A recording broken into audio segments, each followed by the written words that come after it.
Hello students, welcome to online video lecturing sessions. So in the last session we have discussed about in the introduction about the dynamics of machine subject, and we have gone through some of the course objectives, course outcomes, and from where exactly this dynamics of machine word is derived, or how the classification is done to get the dynamics of machines part. And also we have seen the basic introduction about the governor. Along with that, we have seen the functioning of the flywheels and comparison of the governor with the flywheels, and in the governor we have seen the classification of the governors. So in basically in the classification of the governor, so we are going to study in detail the Porter and Hartnell governor. So in today's session we will try to derive the equation for speed and height of the Porter governor by using two methods. That is, first one is method of resolution of forces, and the second one is instantaneous center method. So to begin with method of resolution of forces, let us consider the schematic representation of the governor. So before starting the actual derivation, we need to define some terms. That is, we need to give the notation for some parts here. So here this m is mass of each ball, that is the unit is in kg. That is the masses of which are rotating, or the masses of the flywheel, we can call it as small m, and w is the, that is small w is the weight of each ball in m into g, that is going to be in Newton, and the capital W is weight of the central load. Whatever the load is going to act along this line, we are going to call it as a central load. Then the R is the radius of rotation of the balls in mm or meter, and h is the height of the governor. So this is the h portion here, and n is the equilibrium speed and it is in rpm, and m is the mass of the sleeve in kg, and fc is the centrifugal force which is acting towards this direction, and T1 is tension in the upper arms, and T2 is tension in the lower arms to the, and the unit of this one is Newton, and the alpha is the inclination of the upper arm to the vertical, whereas this beta is inclination of the lower arm to the vertical, and the omega is the angular speed of the rotation here. So now the forces which are acting on the hinge E at this portion can be given as, the first one is the half the central load, that is given by W by 2, and then the second one is tension, that is T2 in the lower arm because it is attached to this hinge point, and the reaction of the hinge. So then if you resolve the forces vertically, the forces at this point will be W by 2 will be acting in downward direction, and this T2 with angle beta. So the forcing function will be T2 into cos beta, will be acting in opposite direction. Therefore, when you resolve the forces vertically, you will get the equation as W by 2 equal to T2 into cos beta. Therefore, we can simplify this equation to get the value of T2, that is equal to W by 2 times of cos beta. When the ball is in equilibrium under the action of following four forces. Okay, so which are those four forces? The first one is tension in upper arm, that is T1, which is shown in the figure, and the second one is tension in the lower arm, T2, centrifugal force which is acting on the flying wheels or flying balls, and the fourth one is weight of the ball, that is small w. Once if you resolve the forces vertically, so that time if you look at this figure, so here if you resolve the forces vertically, so that time this T1, and if by considering this alpha, so T1 cos alpha will be acting in one direction, and the T2 cos beta, so here beta is this angle and T2 is along this one, so T2 cos beta is acting in opposite direction. In the meanwhile, this W, that is weight of the ball, is also acting in the same direction. So if you write the equation by resolving the forces vertically, then you will get this equation, that is T1 cos alpha equal to T2 cos beta plus W. So where you can replace this T2 cos beta from equation number 1 here, that is T2 equal to W by 2 into cos beta. So from which you can take the value of T2 cos beta, which is given by W by 2, that is capital W by 2. So here capital W is central load. Once after that, if you resolve the forces horizontally, so that time the T1 sin alpha plus T2 sin beta will be equal to centrifugal force, that is Fc. So here if you substitute in place of T2 by W by 2 cos beta, again it is by equation number 1, the equation will become T1 sin alpha plus W by 2 cos beta into sin beta is equal to Fc. Or you can rewrite the equation as T1 sin alpha plus W by 2 tan beta, because sin beta by cos beta, that is sin theta by cos theta, is tan theta, which is equal to Fc. Then substituting the value of T1 from equation number T2 in this equation, you will get W plus W by 2 divided by cos alpha. So here you will get this term by equation number 2, that is T1 cos alpha equal to T2 cos beta plus W. So into sin alpha plus W by 2 into tan beta, which is equal to Fc. So this is from equation number 2.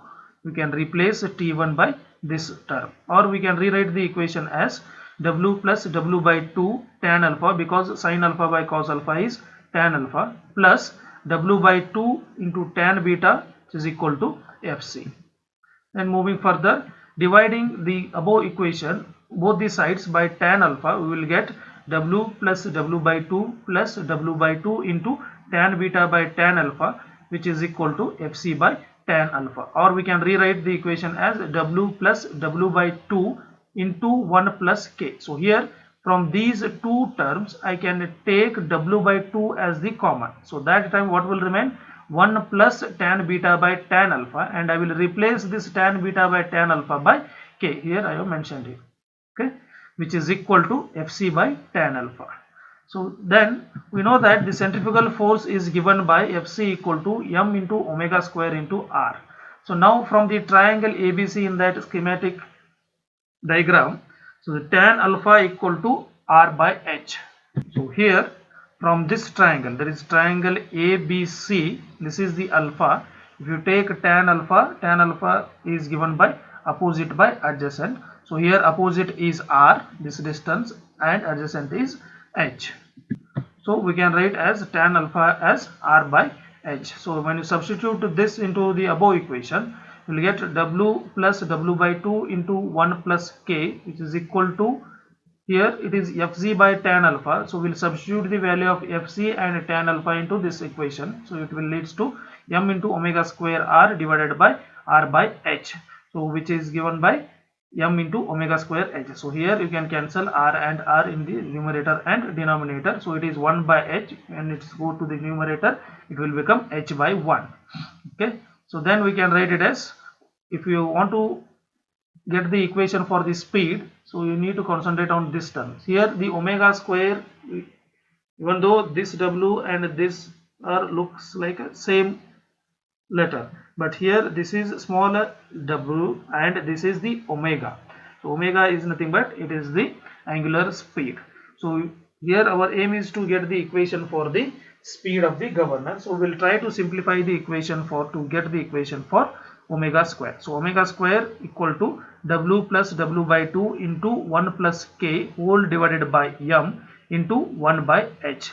And if you want to simplify the equation for the height of the governor, that time h equal to w plus w by 2 into 1 plus k whole divided by m into 1 divided by omega square. Or we can rewrite the equation as h equal to w plus w by 2 into 1 plus k divided by w. So here I am replacing this m by the weight, that is I am replacing this m by weight.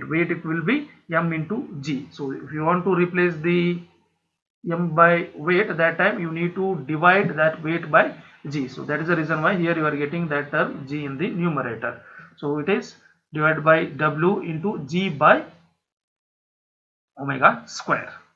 So where w equal to m into g, or we can rewrite the equation as h equal to w plus w by 2 into 1 plus k divided by m into, here this omega square is there, na? So omega will be 2 pi n by 60. We'll substitute that. We will get 1 by n square into 60 divided by 2 pi whole square is the equation for the height of the governor. Then moving further, if you are going to consider the frictional force, that is F, in the system, so that time the equation for the height of the governor will be like this, that is h equal to w plus or minus f divided by 2 into 1 plus k whole divided by w into g by omega square. So here this f is the coefficient of friction. So now we'll try to get the equation for the speed and height of the governor by using the instantaneous center method. So here the instantaneous center I lies at the point of intersection of BA produced and a line through E perpendicular to the spindle axis. It is shown in the figure. That is the line of extension of this BA and the line through E perpendicular to spindle axis. So here this is the line through E, that is hinged point, and it is perpendicular to the governor axis. So now if you take the moment about this instantaneous center, that is I, so that time you will get Fc into AF. So here Fc is the centrifugal force and AF is the perpendicular distance, which is equal to W into IF, that is this force into this distance, perpendicular distance, plus W by 2 into IE. So W by 2 is here and the perpendicular distance is IE. Okay. So now we can rewrite the equation as W into IF plus W by 2, IE can be IF plus FE. So now the FC will be, if you send this AF to this side, so that time you will get W into IF by AF plus W by 2 into IF by AF plus FB by AF. Then if you observe this figure, so here this is the alpha. Okay, so if you take the tan alpha, so tan alpha will be opposite by adjacent, that is IF by AF. Okay, and if you consider this triangle and if you take the angle beta, or if you can consider this triangle, you can take angle as the beta, so that time tan beta will be FE by AF. So substituting these values in this equation, we will get FC equal to W into tan alpha, because IF by AF will gives you the tan alpha from this triangle, plus W by 2 into tan alpha, IF by AF will give you the tan alpha, similarly plus tan beta, that is FB by AF, you can replace it by tan beta. Now dividing this equation both the sides by tan alpha, we will get FC by tan alpha equal to W plus W by 2 into 1 plus tan beta by tan alpha, and we know that tan beta by tan alpha we can replace it by the constant k. So we can rewrite the equation as W plus W by 2 into 1 plus k. And also we know that Fc equal to m into omega square r, and if you substitute that terms in place of Fc, you will get m omega square r, and the tan alpha here it is given by IF by AF. So this IF by AF we can replace it by R by H, where IF is the R and AF is the H. So in place of tan alpha I will substitute R by H, so that you will get H in the numerator, which is equal to W plus W by 2 into 1 plus K, because the tan alpha is R by H from the triangle ABC. Now if you want to simplify the equation to get the equation for the angular speed, that is omega square, so omega square equal to W plus W by 2 into 1 plus K whole divided by this m will come into the denominator and this h will also come into the denominator. So here you can cancel this r and this r. So in place of omega, we can substitute 2 pi n by 60. So 2 pi n by 60 whole square equal to w plus w by 2 into 1 plus k whole divided by m into 1 by h. So now if you want to simplify the equation for n, that is speed, n square will be equal to w plus w by 2 into 1 plus k whole divided by m into 1 by h into 60 divided by 2 pi whole square. So now you can calculate the speed of the governor by using this equation. So here, if I want to replace these loads in terms of masses, that is kgs, that time I can rewrite the equation as n square equal to m plus, that is small m is the mass of the each ball and capital M is the mass of the central load. So m plus m by 2 into 1 plus k divided by m into g by h into 60 divided by 2 pi whole square. From this equation you can get the height of the governor. So the equation for the height of the governor is h equal to m plus m by 2 into 1 plus k whole divided by m into g divided by n square into 60 by 2 pi whole square.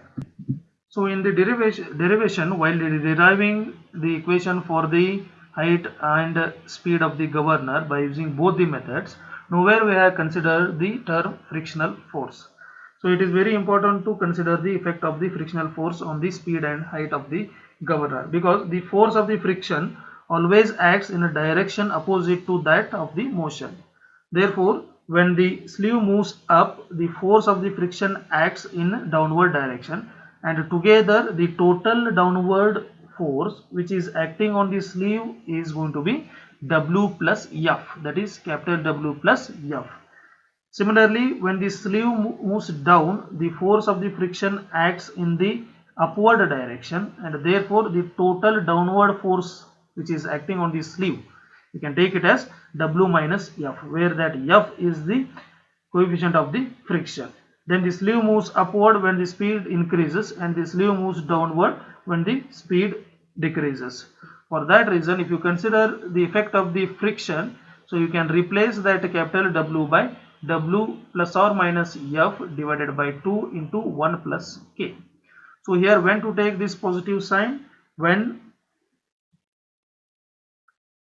the sleeve moves up, at that time the force of friction acts in the downward direction, and therefore the total downward force acting on this sleeve is going to be positive friction. So in that case you can take it as positive sign. So whenever the sleeve moves up, that time you can take it as W plus F. Whenever the sleeve is moving downward, that time you can take that sign as the negative sign. So this is the equation for the speed when you are going to consider the frictional coefficient.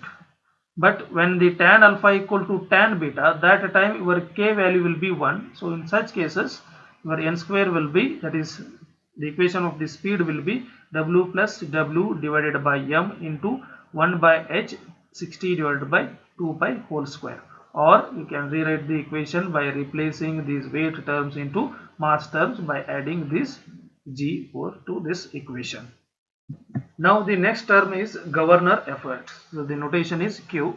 So it is the mean force exerted on the sleeve for the given percentage change of the speed. If there is any change of the speed is occurring, so that time you have to give some input to the system. So that mean percentage, okay, so whatever the force exerted on the sleeve because of that change of the speed is known as governor effort, and it is given by the equation Q equal to W plus W into C when K equal to 1, and when K is not equal to 1, that time Q will be 2 times of W divided by 1 plus K plus W into C, where this C is the percentage increase in the speed. Now the next term is governor power. So the basic definition is, it is the work done on the sleeve for a given percentage of change of the speed. So it is given by this equation, that is 4 into c square divided by 1 plus 2c into h into W plus W when k equal to 1. When k is not equal to 1, here k equal to 1 means tan alpha is equal to tan beta. When k is not equal to 1, that time the governor power is given by 4c square divided by 1 plus 2c into h into W plus W by 2 into 1 plus k. Okay. So the next term is coefficient of insensitiveness. So it is the ratio of instantaneous range of speed to the mean speed. So let the n double dash be the instantaneous higher speed and n dash be the instantaneous lower speed and n be the mean speed. So according to the definition, COI, that is coefficient of insensitiveness, is given by ratio of the instantaneous range of speed to the mean speed. So here range of means instantaneous range of speed means n double dash minus n dash, because this n double dash is for the higher speed and n dash is for the lower speed, divided by mean speed, which is given by n1 plus n2 divided by 2. Once if you consider the coefficient of friction, that time your COI will be F divided by W plus W, and when this is when the k equal to 1, that is when tan alpha equal to tan beta. Similarly, when k is not equal to 1, that time the coefficient of insensitiveness equation will become F divided by 2 times of W divided by 1 plus k plus W. So here the whole term, this whole term will be in the denominator. So here in this session we have derived the equation for the height and speed of the Porter governor by using both the methods, that is method of resolution of the forces and by instantaneous center method. When you use any method, you will get the same equations. As we have seen, we have derived the equation by using the both the methods, but the equation for the speed and height will remain same. Okay, and we have gone through some of the terms which are like coefficient of insensitiveness, governor power, and effort. Okay, so these all the formulas you need to remember to solve the problems on the Porter governor. So I hope you have understood the derivation, and if you are having any doubt, you can leave the comment in the comment box. Thank you.